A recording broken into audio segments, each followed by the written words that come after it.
Hello, and welcome to the SoberBuddy Podcast, your daily boost of sober thinking and awesome life building. I am Tara Schiller, CEO and co-founder here at SoberBuddy, and I'm joined by my father, an addiction recovery expert and co-founder, Paul Brethen. I'm super excited about our podcast today because we're going to talk about how the challenges in the SoberBuddy app are designed to help you get and stay sober. Remember, if you like what you hear on the podcast, you should download the SoberBuddy app for bite-sized challenges, motivation, tips, and sober tracking so you can take your life to the next level. There are so many good challenges, and we're going to talk about what they're all about and how they came about and how we came up with them and the algorithm and all that fun stuff. So let's get started. Welcome to the show, Dad. Yep. Hello. Hi. Good to see you. It's been a while. Yes, we are. Now, for those of you who don't know, Paul, my dad, lives in Uganda, and he's lived there for, is it 15 years now? About 14 years. Yes. 14 years. Yes. So, and what do you do in Uganda? Like, everybody wants to know why in Uganda. Well, I have an NGO, and it's Net for Hope Foundation. And so I do a community development. And there's several projects through the years. And I think right now, the longest one we have is the school that's in an urban slum for the kids there, nursery, primary 1 through 5. And that's actually where Teddy, my wife, is actually the one who runs that program. She's the administrator, and it's a great project in that community. I mean, there's numerous things that we're doing, but that's the main one right now. And just for reference, now Teddy is Ugandan, and she's like so awesome. We love her. She's like one of our favorite people in the family. Sorry, everybody else in our family, but she's one of my favorites. So she's just an amazing person, amazing soul, and she runs that school amazingly. And so I just love what they're doing out there. And Dad here, good old Dad, Paul, has just been amazing at helping with the SoberBuddy project, and I've always been on the forefront of recovery. Yeah. You know, so talk a little bit about that. Like in the 80s, what were you doing in the 80s with Right.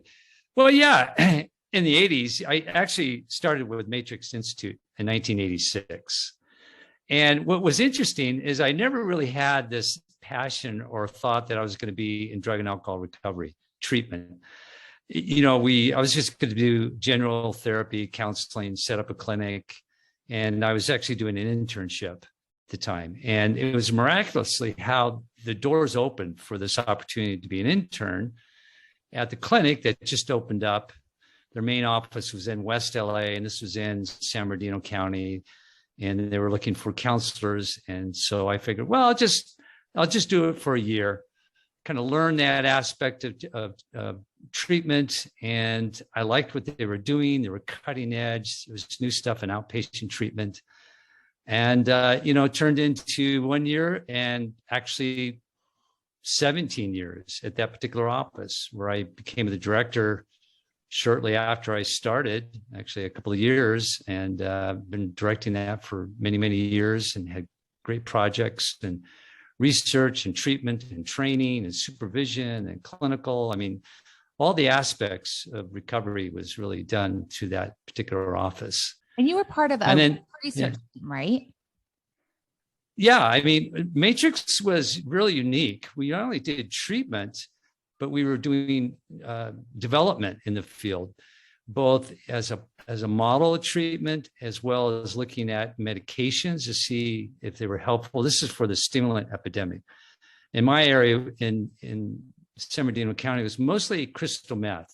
We had cocaine and crystal meth. And so my office there became the hub during the 90s and 2000 for research for medications and treatment for the crystal meth, which was an epidemic primarily back then, countrywide. In fact, internationally, all over the world.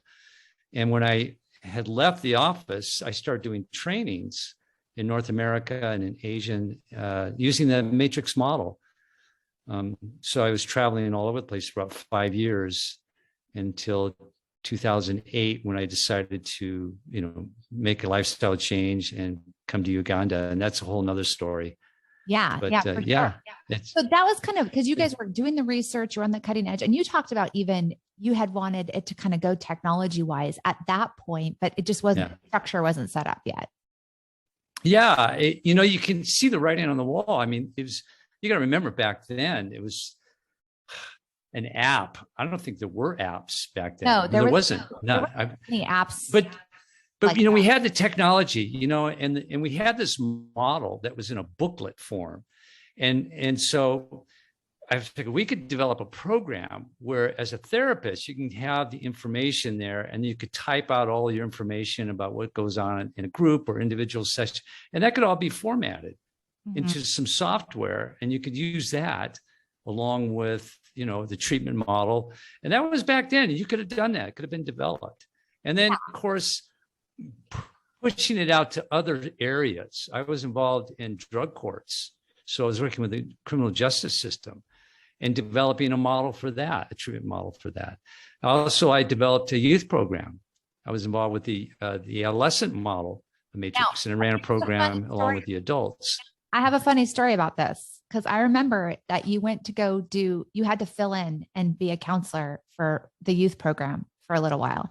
I remember you had to quit because you said to me, this girl reminded me so much of you that I wanted to like slap her, because I was not a nice teenager. I was a mean teenager. And I remember it was like triggering my dad. This girl was like triggering my dad for me.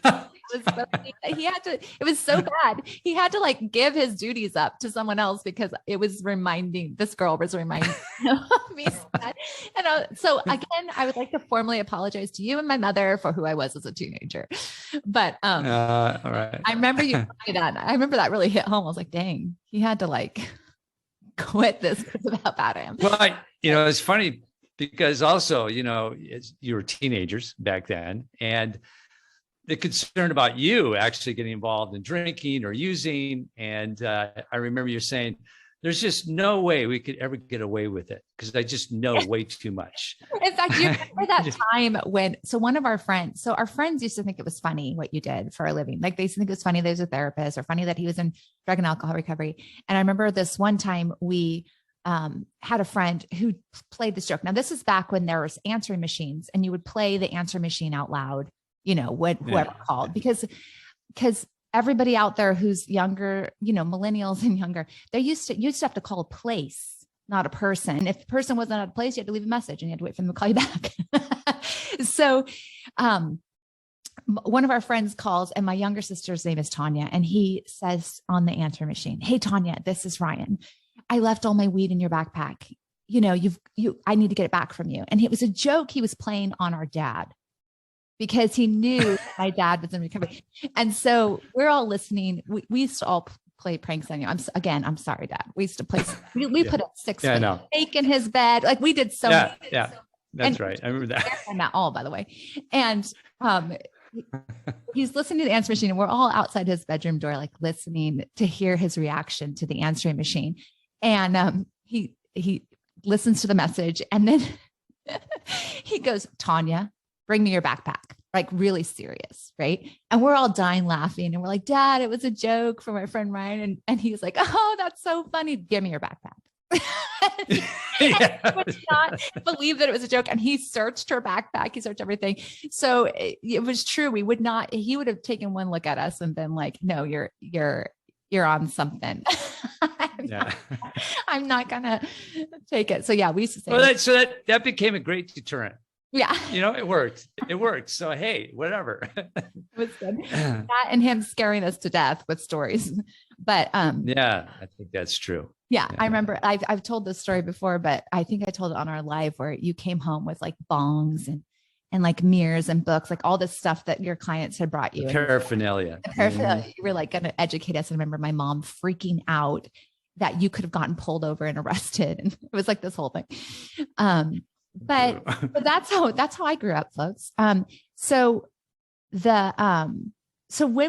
I was like, "Hey, Dad," we had started off. So we have a culture, right, in our family, about like personal development and improvement. You always asked us, what's your growth edge? It was very much a personal development. And we have this kind of mentality of your life can be better than it ever was before. Like you can have this improvement thing, but that in order for your life to be better, a lot of times you have to dig stuff out. You have to heal from things. You have to figure out your wound. We've had a lot of conversations about what's your wound, all these things.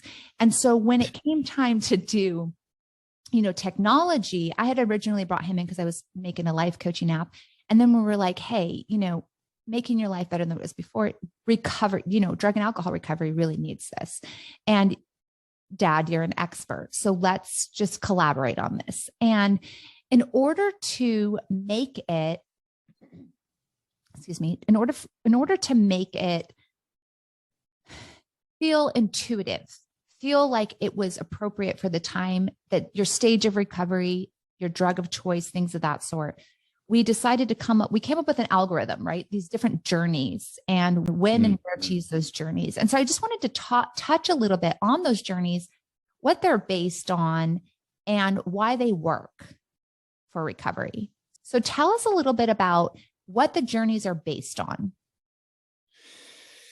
Well, there's 7 journeys, and those are stages of recovery. And so when we were working in the matrix model, we had 5 stages, and that was based on a lot of the emotional, neurological changes due to the drug use and alcohol use as it heals over a period of time. So there's like symptoms, and then the whole CBT, cognitive behavioral therapy.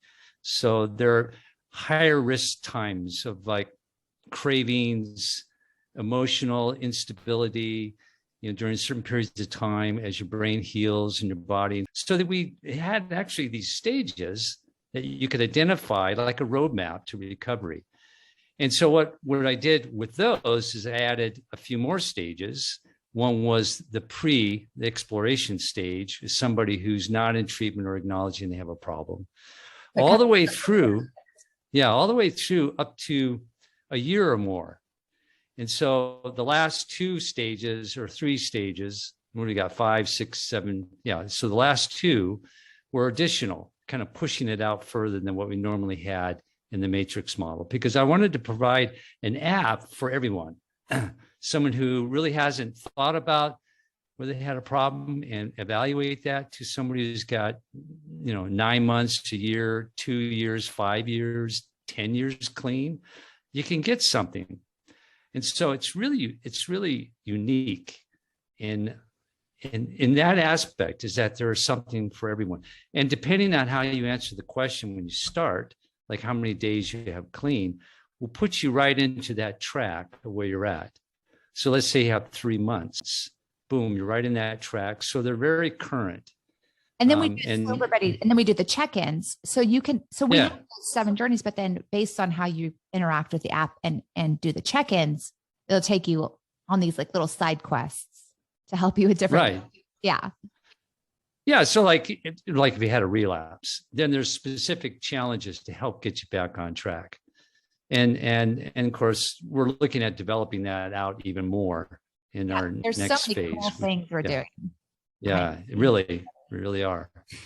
So this is unique. There's nothing else out there. And of course, I've taken 23 years or 24 years of experience working in all different levels, both clinical, research, administrative, training, and just put that through. And it was really amazing as I sat down and began to write this out, how it just flowed. I mean, it's just like, just came out, just kept coming.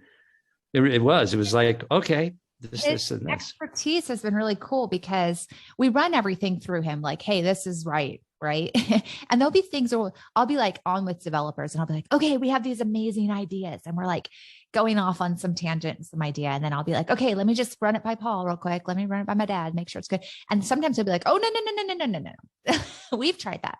That will fail epically. We've done that in group settings or whatever. And that experience, in theory, it seems like it would work, but and you guys thought it would work in theory, and then you tried it out in actual group setting and then it didn't work.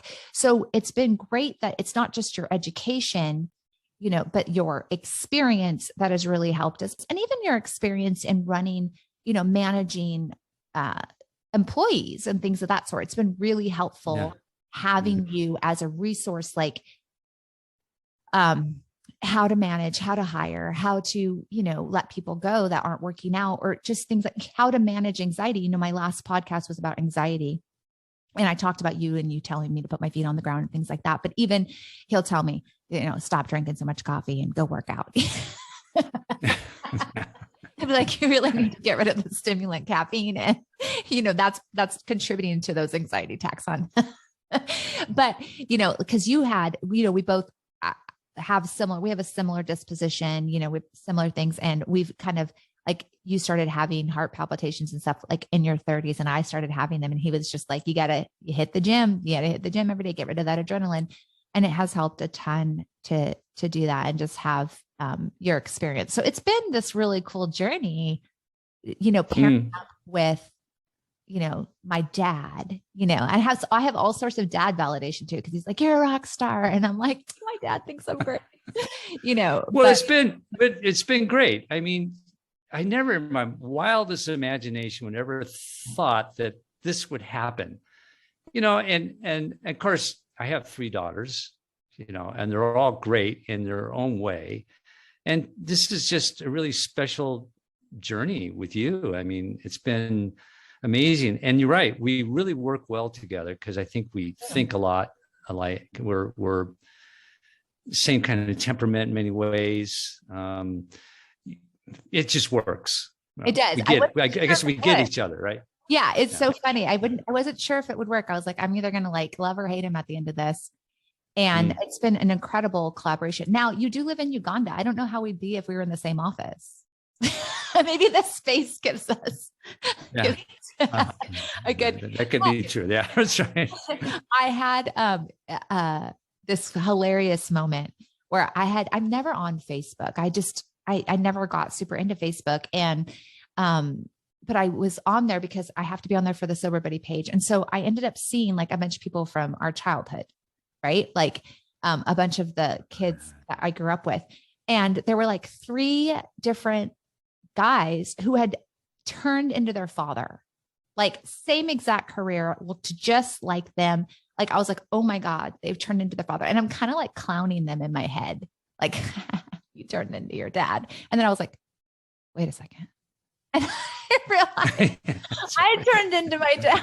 I mean, I'm doing it was just this funny moment. I was like, all right, well, take your judgment hat off there, girl. But really. Yeah, so it's been this incredible collaboration, incredible, ability to work together, and just what we've created. I love what we've created. Right now, we've been around long enough. The app's been launched 2 years, right? Mm-hmm. Yeah, 2 years. And so now we have people who have said like, oh, I've been sober a year using SoberBuddy. Or people are saying this changed my life, or I don't know what I would do. This is my lifeline. And that is amazing, because it's like you come up with this theory, this concept, you're thinking this should work. This should work in theory. And then when it does, it's like, oh my God, this is amazing. Really, it's same information, just in a different platform. Yeah. And I think the culture has kind of made that transition. I mean, people on my age, maybe your age, who didn't really grow up with, the internet and social media and apps, it would have been too far of a stretch. So I think the timing of it, the timing of this is just right to have this at hand. It fills treatment gaps. Unbelievable. I mean, areas where we've had struggles with, people going between residential to outpatient to aftercare, or what about people who maybe don't see themselves as having a severe enough problem to get treatment? They're kind of like over drinking, or just kind of a little bit here, a little bit there. They don't see themselves being addicted or having that kind of issue. I mean, SoberBuddy will address the mild user or drinker somewhere along the line where, they would not ever access any kind of treatment. And then aftercare, there's availability for that, or people waiting for treatment, waiting lists and backlogs, or they don't have insurance coverage. I mean, there's just so many areas that this kind of fills that gap. Or long-term treatment, after, what about a year or so? I mean, we have stuff that really will encourage you, move you along. Our last stage is called Thrive. No, it's called Alive. It's called Alive. Alive. Okay. I have a program here called Thrive. Your other program is Thrive. All right. Got the wrong program. Get in the SoberBuddy head name, Dad. Yeah, right. That's right. Coming alive. How do you do that?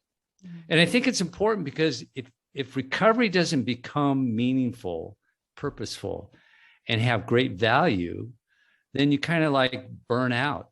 Yeah. And that's where you can start reminiscing back about, I remember this time I had fun or something, or you just start to become lost. So recovery is more than just stopping use and maybe going to meetings. It means really having a life that's you enjoy, that's meaningful, purposeful. And how do you do that? So and I think we have at least 3 journeys on that. The last 3 helps build that, goals setting, and how do you manage your time, and how do you take risk, exploring, new things you've never done before, and all that, there's just a lot of challenges for that. Even when we tell you to go buy somebody a coffee or something of that sort, that's part of that long-term recovery journey where we're saying, get out of your comfort zone, start to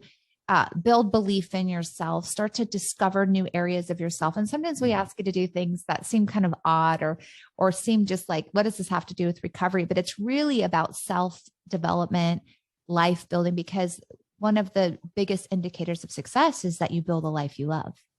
In replacing your drinking or using life with a new life that you love. And so we're trying to get you out of that, out of a rut. I love that we came up with this saying, like, we believe that you can have a life better than you've ever had before. And we give you the tools to dig yourself out of a pit and the skills to dream up and execute a new life, And so I really think that we achieve that with our challenges, and we're continuing to improve on all of that stuff, or add to it, I should say.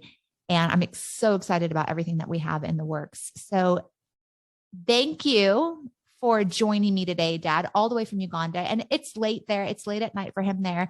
It's early in the morning for us here. And that's just how we connect. Mm-hmm. Remember when you lived there, we had to do like a delayed phone call with a phone card, and now we can just record and live stream.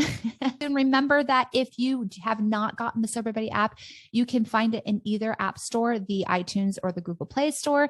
If you don't want to search it there, you can just search SoberBuddy, but you can go to our website, yoursoberbuddy.com, or follow us on any of the socials at Your SoberBuddy. Everybody have a great rest of the day.